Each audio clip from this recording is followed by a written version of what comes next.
بسم الله الرحمن الرحيم والصلاة والسلام على أشرف المرسلين سيدنا محمد وعلى آله وصحبه أجمعين. Mes chers élèves, donc nous sommes toujours dans la séquence 1 consacrée aux suites réelles et maintenant on va voir, donc on va commencer la leçon 8. Donc dans cette leçon, donc on va faire aussi des exercices donc concernant le raisonnement par récurrence. Bon, donc on va directement donc commencer par l'exo 6. Voilà, c'est exo 6. Voilà. Dans cet exo, donc on va donner donc soit UN, soit donc on se donne une suite UN définie pour tout un par, c'est une suite définie par récurrence. Donc elle est définie par U0. Donc, U0 égale combien ça déjà 10. Et UN plus 1. UN plus 1 est égal à combien? Racine carrée. Voilà. Racine carrée, oui. De UN plus 6. Très bien. Racine carrée de UN plus 6. Voilà. Donc, quelle est la question, Khadija? Donc, on nous dit démontrer que, pour tout un, voilà, donc on va l'écrire. Donc, la question est la suivante. Donc, démontrer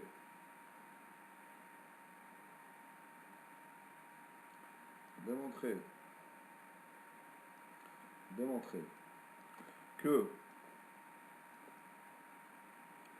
pour tout un, on démontre quoi, Khadija? Que UN est compris entre... Que pour tout un, oui. UN est supérieur ou égal à 0,3. UN, voilà, donc UN est compris entre... 3 voilà, et 10. UN, on dit ça, que UN est majoré par 10, voilà. Et que UN est minoré par 3. Ça veut dire que la suite UN est une suite bornée. C'est une suite bornée, voilà. Donc on va répondre à la question.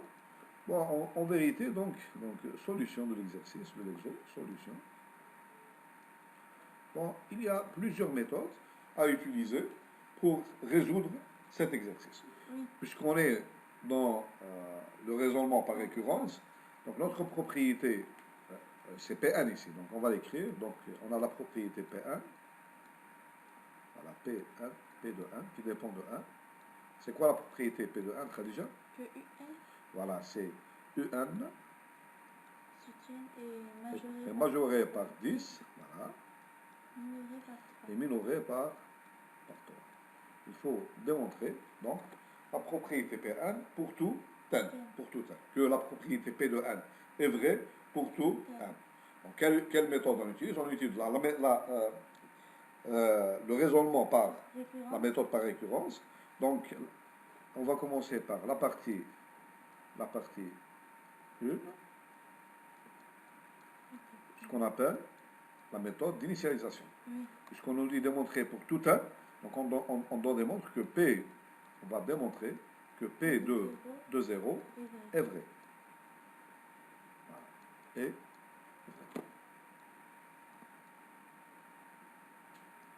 c'est quoi P de 0, Khadija? C'est dit, U de 0 est compris entre... Voilà, il faut démontrer que U de 0 est comprise entre 3 et 10. Et 10.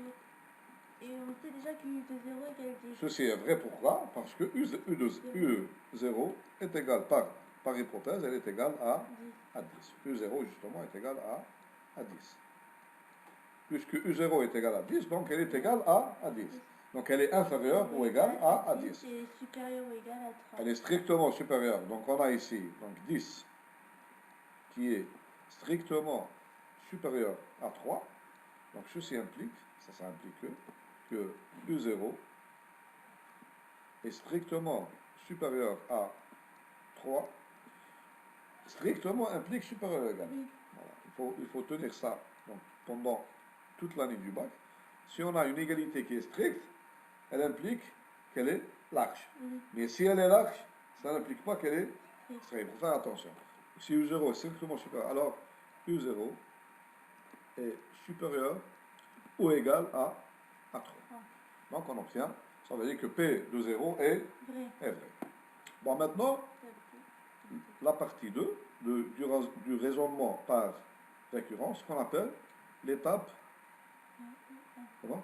Non, C'est la partie 1, ça, maintenant c'est la partie 2. C'est ce qu'on appelle l'étape d'hérédité, ou bien héréditaire. D'accord? L'étape, ce qu'on appelle l'étape héréditaire. Donc on la nomme. Donc on la nomme toujours l'étape héréditaire. Très bien. D'accord? Oui. C'est l'étape héréditaire. Qu'est-ce que ça veut dire l'étape héréditaire? C'est-à-dire, pour tout cas, si P de K est vrai, alors P de K plus 1 est aussi vrai. C'est-à-dire, on doit démontrer, si, on va l'écrire, si P de K est vrai, alors, P de K plus 1 voilà, alors, P de K plus 1 est vrai.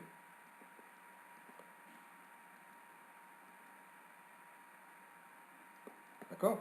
Oui. On va l'écrire. Donc on suppose, supposons, ça, on va le supposer, supposons que P de K est vrai. Supposons que P de K est vrai. C'est-à-dire, qu'est-ce qu'on a Khadija? Qu'est-ce que ça veut dire P de K est vrai? C'est-à-dire qu'on a,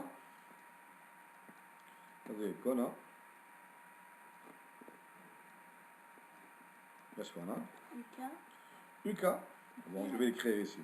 Qu'on a UK, voilà, est compris entre 10 et 3.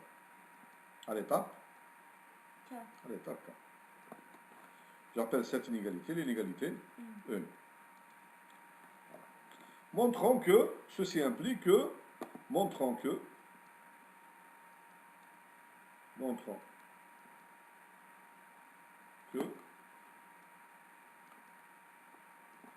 P de K plus 1 est vrai.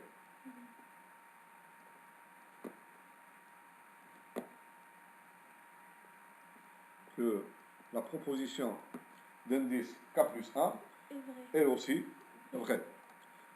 C'est-à-dire, qu'est-ce que ça veut dire P de K plus 1 est vrai? C'est-à-dire qu'on a U K plus 1, très bien, U K plus 1, elle est donc comprise entre 10 et 3. Et U de K plus 1, c'est... Voilà, je vais appeler donc la relation ici. Je vais utiliser la relation de récurrence qui me donne la valeur de UK plus 1 en fonction de UK, c'est-à-dire, voilà, je vais remplacer, c'est-à-dire que racine carrée de... voilà, que, je vais l'écrire ici, donc racine carrée de UK plus 6, ça c'est UK plus 1, c'est la racine carrée de UK plus, pardon, c'est pas UN, c'est UK. C'est pas UN, c'est UK. Plus 6 est compris entre 10 et 3. Ça, je dois démontrer. Pardon.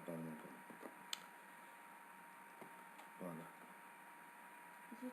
10, entre 10 et 3. Je dois démontrer cette relation que j'appelle la relation 2. Je vais appeler cette relation la relation 2. D'accord? On peut utiliser... Bon, justement, Non, On je va, sais. on démontre ça en utilisant La première. la relation 1. Parce que j'ai supposé que la relation 1 C'est vrai. est vraie. Donc on va commencer. Bon, je vais effacer quelque part. Je suis d'accord, Khadija, avant que j'efface ça. J'efface ça, parce que j'ai plus besoin de ça.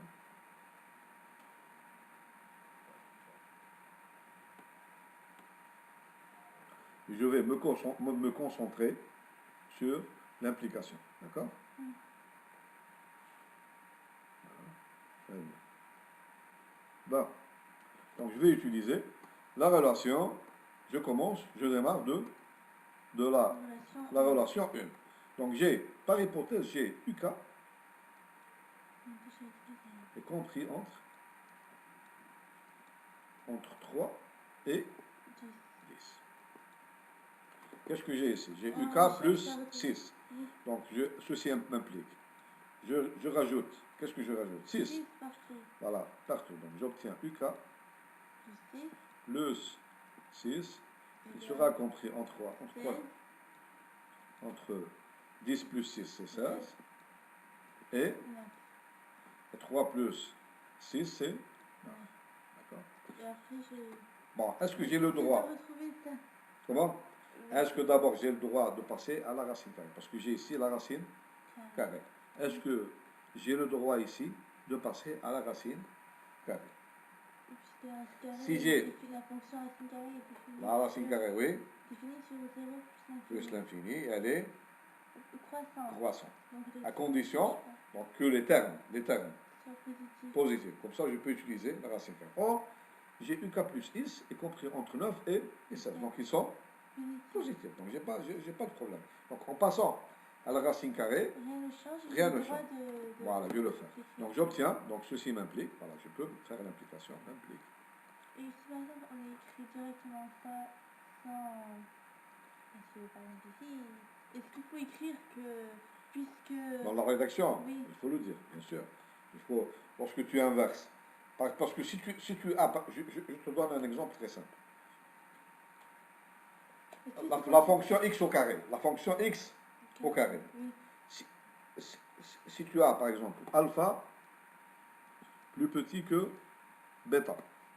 Ça dépend dans quel intervalle on est. Non, non, c'est pas l'intervalle seulement. C'est pas l'intervalle seulement. Est-ce que tu as toujours alpha au carré est inférieur à bêta au carré? Non. Ceci, ça dépend de alpha et bêta. Oui.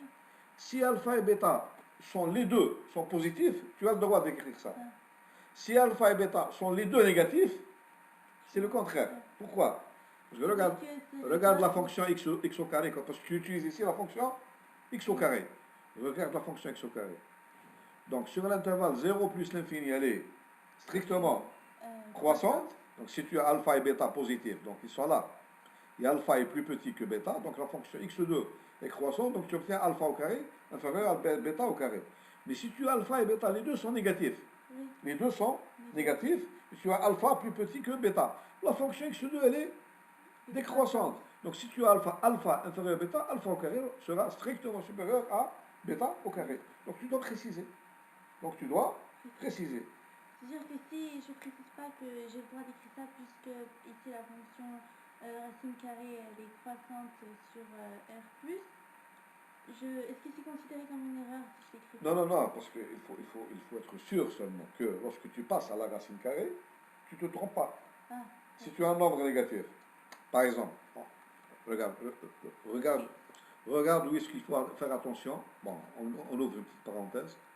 Quand est-ce qu'il faut, pour x2, ou bien 1 sur x, il n'y a pas de problème. Oui. Pour 1 sur x, il n'y a pas de problème, parce que la fonction, elle est strictement décroissante. Oui. Partout, sur R étoile, elle est décroissante. Donc lorsque tu passes à l'inverse, tu changes de signe. D'accord? Bon. Mais quand est-ce qu'il faut faire attention à la racine carrée? Regarde, supposons que j'ai x au carré. Bon, si tu as, les deux variables sont négatives, tu ne peux pas passer à la racine carrée. Oui. Parce que tu ne peux pas prendre la racine carrée d'un nombre qui est négatif. Mais supposons que tu as x au carré est strictement inférieur à y au carré. Lorsque tu passes ce sont deux nombres qui sont strictement positifs. Donc je peux passer à la racine carrée. Il n'y a pas de problème. Donc j'ai racine carrée de x au carré est inférieur à racine carrée de y au carré. Mais racine carrée de x au carré est égal à quoi? Racine carrée de x au carré. Oui. X. Non, c'est pas Non, vrai. c'est C'est pas vrai. Imagine, je te donne moins 2 au carré. La racine carrée de moins 2 au carré n'est pas égale à moins 2. C'est valeur absolue de x. oui. Tu vas avoir, lorsque tu passes à la racine carrée, tu obtiens valeur absolue de x est strictement inférieure à valeur absolue de y. D'accord? Il faut faire attention. C'est dans ce jeu-là qu'il faut faire attention. Ok.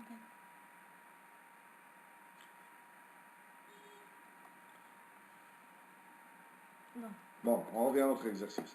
Donc j'obtiens racine carrée, voilà, racine carrée de UK plus 6 est inférieur ou égal. Racine carrée de 16, c'est-à-dire 4. Racine carrée de 9, c'est 3. Bon, je veux ça. Je veux l'inégalité 2. C'est presque l'égalité 2. Oui. La gauche, c'est obtenu déjà. J'ai déjà la partie de gauche, elle est obtenue. Donc j'ai racine carrée de UK plus 6 est supérieure ou égale à 3. Celle de droite, elle est inférieure ou égale à 4. J'ai trouvé un majorant encore plus fin. C'est mieux encore. Oui. Plus fin. Or 4, je vais l'écrire, c'est strictement inférieur à 10. Donc, ceci m'implique, puisque ceci... Tu peux effacer le 4. Je peux effacer le 4, voilà ça. Donc, puisque c'est inférieur à 4, donc c'est inférieur à 10, donc c'est même strictement inférieur à... Donc, je laisse comme ça. Inférieur ou égal à 10. Et c'est tout. On a démontré la proportion héréditaire. Voilà, on a démontré l'initialisation, à partie 1, que P de 0 est vrai, que la relation, si P de K est vrai, alors P de K plus 1 est vrai. Donc, conclusion, on a, quel que soit n, Pn, la proposition Pn est vrai.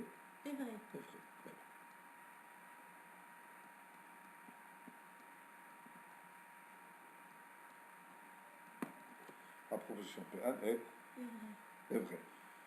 Bon, on peut... donc, on a bien... la suite est bornée. Voilà, Notre suite est bornée.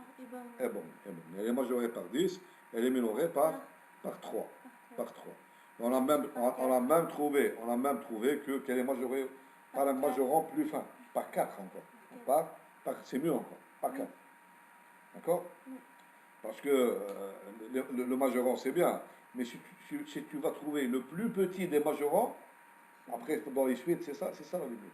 Le plus petit des majorants et le plus grand des minorants. Si une suite est croissante et elle est majorée, donc sa limite c'est quoi? Je vais te le dire maintenant. La limite c'est exactement le plus petit des majorants. Pourquoi on n'a pas mis 4? Parce que U0 égale 10. Ah d'accord.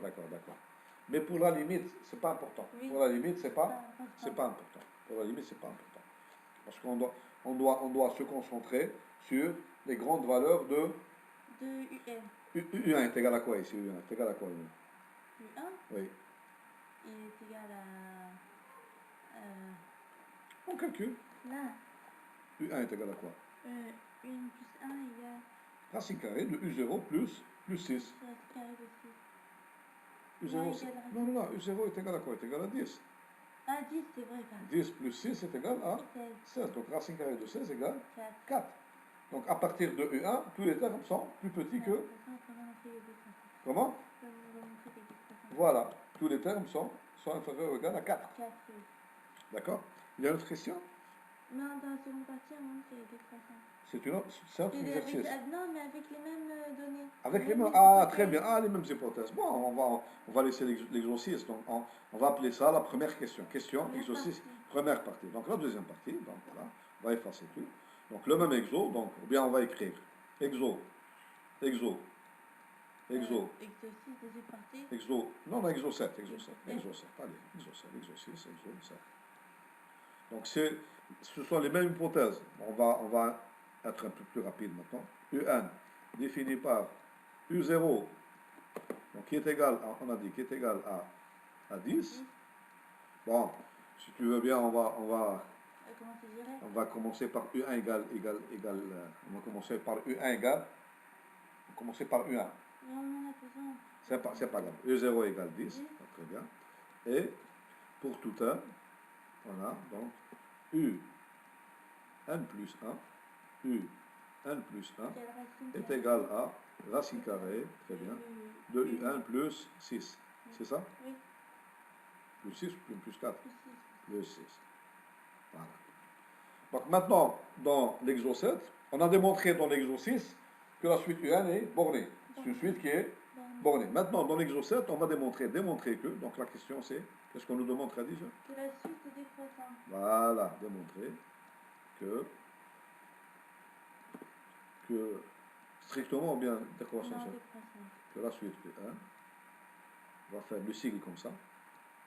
Voilà, ça veut dire que notre suite est décroissante. Voilà, solution, donc on va faire la solution. La même chose ici, donc on va utiliser là, Le raisonnement par récurrence. le raisonnement par récurrence. Donc Khadija, tu vas me le rappeler rapidement. Qu'est-ce que ça veut dire une suite est décroissante? On a UN U1, est plus grand, oui, décroissante. décroissante, oui. Supérieur ou égal à UN plus 1. Quel que soit n, il faut dire les mots comme ils sont. Il faut avoir quel que soit n. Alors qu'on a... Quel que soit n, on a. Qu'est-ce qu'on a? C'est-à-dire que décroissante, ça veut dire. Ça veut dire que le terme, si on a U1, le terme qui vient après, il est plus petit. plus petit, c'est tout. Donc, quel que soit n, on a UN plus 1. C'est décroissant. Donc, voilà, UN plus 1 est inférieur ou égal à UN, c'est tout. Si tu mets n égale 0, qu'est-ce que ça veut dire que U1 est plus petit ou égal que U0. Oui. Si tu mets n égale 1, tu vas trouver U2 est plus petit ou égal que U1, etc. C'est ça la définition de décroissante. Maintenant, si elle est strictement décroissante, c'est juste inférieur. Strictement inférieur à UN. Voilà. C'est ça notre proposition PN. C'est ça la proposition PN. Voilà. Il faut bien voir que c'est ça la proposition qu'on doit démontrer pour tout un PN. D'accord? On doit démontrer que PN est vrai, donc quel que soit. C'est notre but. C'est le but de notre exercice. On va procéder par récurrence. Bon, il faut écrire, parce que tu as une égalité à vérifier ici. Oui. Tu n'as pas une valeur à... Donc tu as une inégalité à vérifier. On va donc l'étape E, comme on l'a fait tout à l'heure. L'étape E, c'est l'initialisation. Donc on va démontrer que P0, P de 0 est vrai. Et il faut calculer U1. Comment? Bien sûr. Parce que dans P0, on va l'écrire. Qu'est-ce que c'est quoi P0? Il faut démontrer que U1 est inférieur ou égal à U. Je remplace n par 0 ici. P de 1, c'est ça. U0, c'est 10. On va remplacer. Donc U1 est égal à quoi? U1 est égal, je mets ici n égale 0, j'obtiens U1. U1 égale racine carrée de U0 plus 6. Donc c'est quoi? Comment? Oui, donc ici, c'est U0, c'est quoi? C'est 10 plus 6, c'est 16. Racine carrée de 16 est égal à... On écrit U0. Donc, U1, c'est-à-dire on doit démontrer que... Je vais remplacer. U1, c'est quoi? C'est racine carrée, c'est-à-dire racine carrée de 10. On va l'écrire. 10 plus 6. Est-ce que racine carrée de 10 plus 6 est inférieur ou égal à U0, c'est-à-dire 10? C'est vrai. Oui, il y en a 4. Ceci est vrai parce que racine carrée de 10 plus 6, c'est 16. Est-ce que c'est 4? 4 est inférieur ou égal à 10. Khadija, je crois que notre suite, elle est strictement décroissante. On va voir. Déjà, ici, on a, qu'est-ce qu'on a? On a en vérité, on a plus, on a U1 est strictement inférieur à U0. Parce que U1 est égal à quoi? Il est égal à 4. Le 4 est strictement inférieur à 10. On va voir. Mais on va voir l'hérédité. Si l'hérédité est vraie, donc ça reste vrai. Oui, d'accord. Si l'hérédité est vraie, si la proposition d'hérédité est vraie, ça reste toujours vrai. Donc l'étape 2. Donc déjà, elle est strictement croissante à l'étape 0. Bon, maintenant l'étape 1. On va l'écrire rapidement. on ne va pas rester 2 heures. Étape 2, c'est la propriété d'hérédité. Donc, montrant que, on va écrire, montrant, rapidement, montrant que si P de K est vrai, d'accord, alors P de K plus 1 est aussi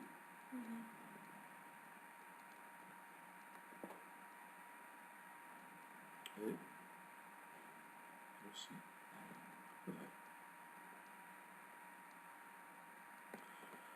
En effet, on va rédiger comme ça. On va rédiger. Donc on va rédiger. En effet, effectively, en effet. C'est quoi P de K? Qu'est-ce qu'on suppose par hypothèse? Donc l'hypothèse, on va écrire H, hypothèse. Notre hypothèse, c'est quoi? On suppose que P de K est vrai. C'est-à-dire on a UK plus 1,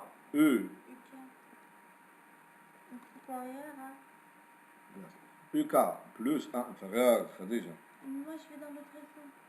UK plus 1. Non, UK... moi j'ai dit UK. Ah, supérieur égal, non, d'accord.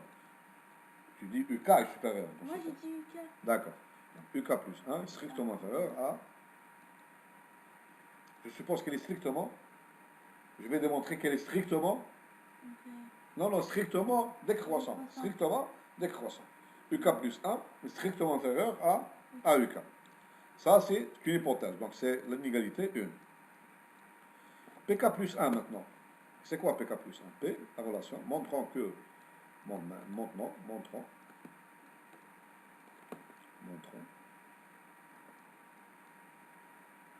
que PK plus 1, PK plus 1 est vrai. Pour cela, on va écrire PK plus. C'est quoi PK plus 1? PK plus 1, PK plus 1. Il faut démontrer que UK plus 2. Voilà, c'est UK plus 2, ça devient. C'est-à-dire, je vais mettre ici, voilà la proposition Pn. Je vais mettre ici n égale K plus 1. C'est n égale K plus 1. Donc, qu'est-ce que j'entends? UK plus 1 plus 1, c'est-à-dire UK plus 2. Voilà. UK plus 2. Démontrons que UK plus 2 est strictement inférieur à UK plus 1. Voilà, très bien. C'est la relation 2. Comment je procède, Ref? Comment je procède? Je remplace l'expression de UK plus 1. UK plus 2. C'est-à-dire, UK plus 2 est égal à quoi? C'est égal à racine carrée de UK plus 1 plus 6. Donc, c'est-à-dire, démontrons, démontrons. Donc, notre problème revient, démontrons que UK plus 2, c'est racine carrée, donc je vais l'écrire. Racine carrée de quoi? De UK plus 1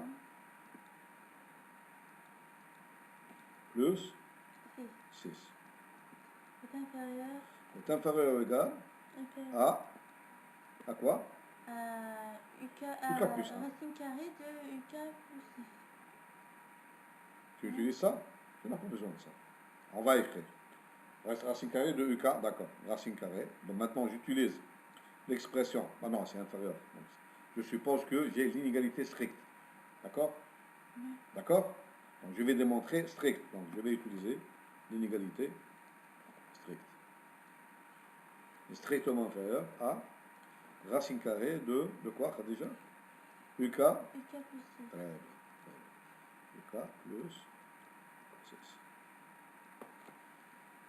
En l'utilisant, bien, en n'oubliant pas que j'ai UK plus 1 strictement inférieur à UK. On peut encore remplacer ici. Oh, qu'est-ce que tu remplaces? UK plus 1, ça va là. Non, tu laisses comme ça, parce que tu as ça déjà. C'est pour utiliser ça. On démarre de l'inégalité. Qu'est-ce qu'on a supposé vrai, notre hypothèse? C'est quelle hypothèse? UK plus 1 est inférieur ou égal est strictement inférieur à UK. Donc on démarre de ça. Donc on va démarrer pour démontrer la relation 3. Donc notre but, c'est de démontrer la relation 3. D'accord? Tu es d'accord? Oui, oui. Bon. Pour démontrer 3, d'où est-ce qu'on démarre? On démarre de cette relation, de l'hypothèse. On ajoute 6. Voilà, on rajoute 6 aux deux inégalités et après on passe à la racine carrée. Voilà. Donc, je vais l'écrire. Je vais effacer ici. Je vais effacer ici.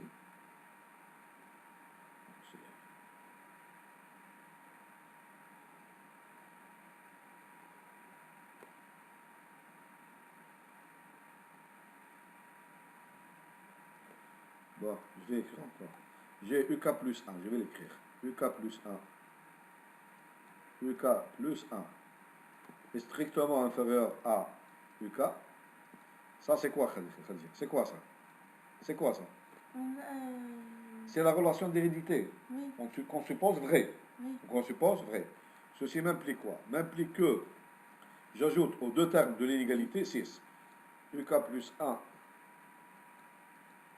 plus 6 est strictement inférieur à UK plus 6. C'est vrai. Maintenant, je rajoute quelque chose. Attends. Voilà comment il faut exactement rédiger. Donc, je vais effacer.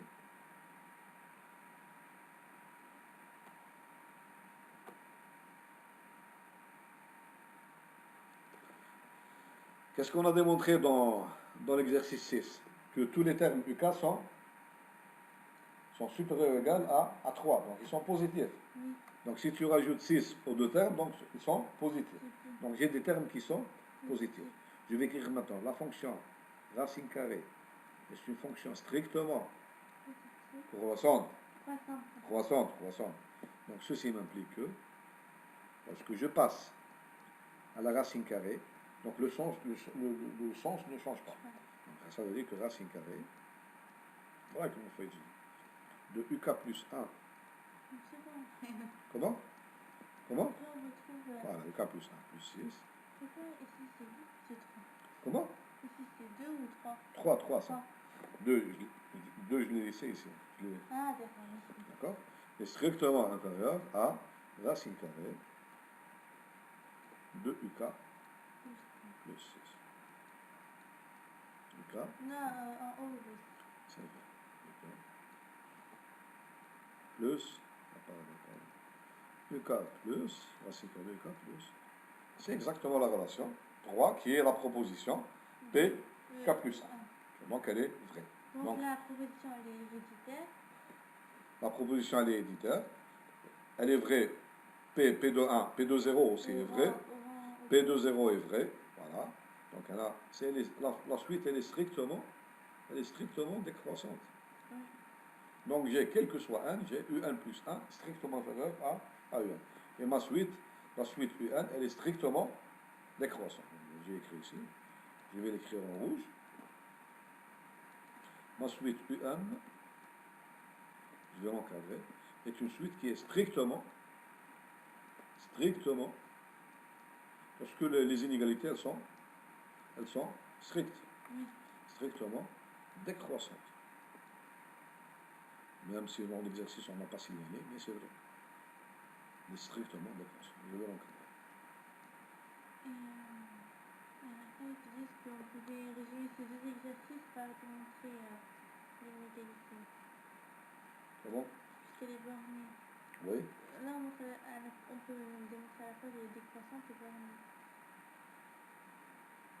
Ah d'accord, oui. Ouais, c'est pas, bien sûr. Ils disent que aussi c'est plus rapide que de faire... D'accord. Bon, de toute façon, nous... Bon, dans cet exercice-là, la moralité, c'est qu'on va voir après que si une suite est décroissante, donc, comme dans le cas ici, et elle est minorée, elle est convergente. Elle admet une limite. Et sa limite, parce que minorée, donc elle a minorant. Mais en vérité, tous les nombres qui sont plus petits que de ce minorant sont aussi des minorants. Oui. Sa limite sera le plus grand des minorants. D'accord? Oui. Donc, c'est ça. Donc, on peut déjà dire que cette suite-là, c'est une suite qui est ce qu'on appelle une suite convergente. Elle admet une limite. Et sa limite, c'est le plus grand de ces minorants. Nous, on a trouvé 3, c'est un minorant. 4, 3 ou 4 3. 3, c'est un minorant. On ne sait pas, est-ce que c'est le plus petit, c'est le plus grand des minorants. Par exemple, 3, c'est un minorant. 2 aussi, c'est un minorant. 1 aussi, c'est un minorant. 0 aussi, c'est un minorant. Et tous les nombres négatifs sont aussi des minorants. Mais la question qui se pose, est-ce qu'il n'existe pas un autre minorant de la suite qui est plus grand que... Puisqu'il est borné à 4. Comment? On avait vu qu'elle était aussi... Mais entre 3 et 4, il peut avoir un nombre. Oui. Ah oui, entre 3 et 4, tu peux avoir encore des nombres. Il y a une infinité de nombres entre 3 et 4. Donc il existe aussi une infinité de nombres entre 3 et 4. Je ne sais pas, je pose une question. Oui. Je laisse aussi à titre d'exercice. D'accord? Oui. Mais je pense que c'est 3. Je pense que la limite, c'est 3. Je pense que c'est 3.